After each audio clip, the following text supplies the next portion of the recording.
What is going on, guys? It is BenQ here, back with a new guide. Now, in this guide, we'll be talking about when you should apply pressure towards your opponent. So guys, let's get to it. Now, most of these examples have been used as background footage for some of my update videos, but a lot of them have super great tips I can explain.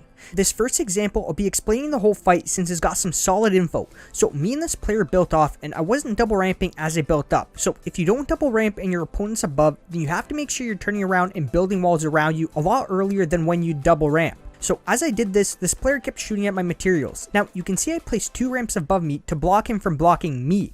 Now I did not push above the ramps because had I done that, he could have easily shot me down. Instead, I kept repairing the wall in front of me, that way he can't collapse the structure as easy. He got right underneath my ramps, and you never want to build yourself under someone's ramps because they can easily trap you like I just did here. Now he did get out, but I made sure to follow him down to not allow any sort of healing. This is the part where you cannot allow your opponent to heal up and basically restart the fight.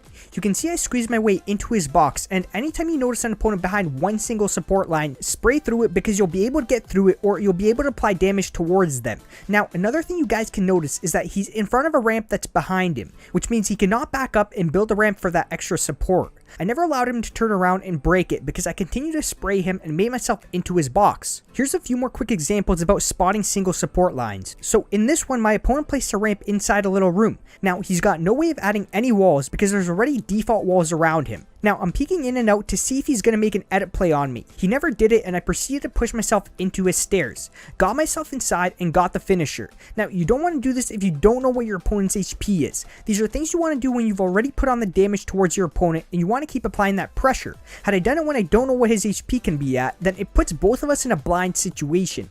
Anyone can win the fight, but when your opponent's got lower HP, you've got a better chance as long as you can aim at close ranges. Here's an example of a single support line. So I was fighting this player and I continued to take shots as I dropped him because you guys can see he's behind one wall and one rooftop. So if you're wondering when you should shoot, that single layer alerts you when to take shots towards your opponent. What he should have done was either added a staircase in front of him or a pyramid over top of his roof. Now I did get pinched, but I got both eliminations. I'll show you where I was kinda in a similar example and how you can play it out. I was building walls to get closer towards my opponent, and he kept on spraying as I did that. Now what you have to know is that most of the time your opponent thinks you're struggling and you're kind of panicking. So what he's usually going to do is comfortably stand still and peek out because it'll give him more accurate shots. This is where you peek out and take the sniper shot towards him. The shot shouldn't be hard at all to hit because your opponent will more than likely be standing still. This is why having a sniper is super important. These are situations where snipers will shine. I also want to mention that the reason I'm building walls instead of ramps towards my opponent is because my ramps are going through the ground. Anytime you're around uneven ground, be prepared to switch from ramps to walls because placing a ramp on uneven ground can still expose your whole body and you might not even have time to react. So here's one example of a single layered push. I got above this player and he tried building up, but the issue was that he placed a single roof above him.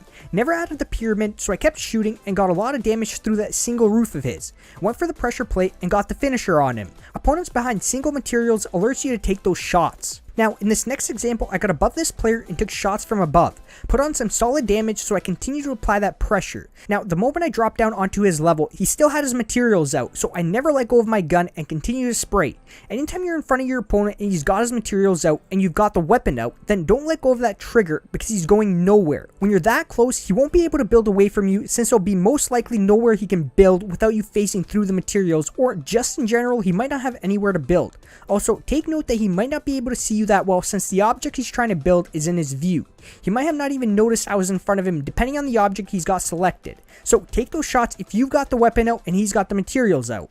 Now, this last example, I pushed this opponent and I'm able to apply some good damage towards him. What a lot of people will do is try to build off after they've applied the damage, which is fine. But another thing you can do is save materials, especially if the fight just started. You want to spray right through your opponent's materials right after applying the damage. Your goal is to do it as soon as you can to not allow him to build up a solid base of support that you can't shoot through. You can see I was able to break through a bunch of his materials and drop him down to get the final shot on him. Now, a time where I usually won't do this is if I've also got low HP because he's got the high ground. He can pre-line up a shot as he drops down onto me and potentially finish me. Just like you saw, he got off a shot onto me, and if I was lower on HP, I could have been dead. So what you want to do is go for that build off against him. Like I stated earlier in this example, the build off will allow both of you to fight while you're in cover. Now I'll show you guys a similar example, but my opponent gets way too high. So I apply some damage towards this opponent, and as he's going up, I'm trying to get more and more shots onto him. He gets above me and I try spraying him down to my level, although it wasn't possible because he's gotten too high and he had switched his position positioning on the high ground. So what I did is build myself right up to him, and I'm able to get in behind him and eliminate him from the back. When you're facing off against a fast builder, he'll usually be able to build up high quite quickly, and you might not be able to knock him down. Now, you also have to take note that he was attached to the building, so the only way I was able to knock him down was from shooting out his floors. Once you know he's getting way too high, then go for that build up at an instant. So guys, those were some of the ways noticing when you should apply hard pressure towards your opponents. A like and a sub will be greatly appreciated, as it does help me out a lot. Anyways guys, thanks for watching. I hope you have a great rest of your day and night, and I'll see you on the next one.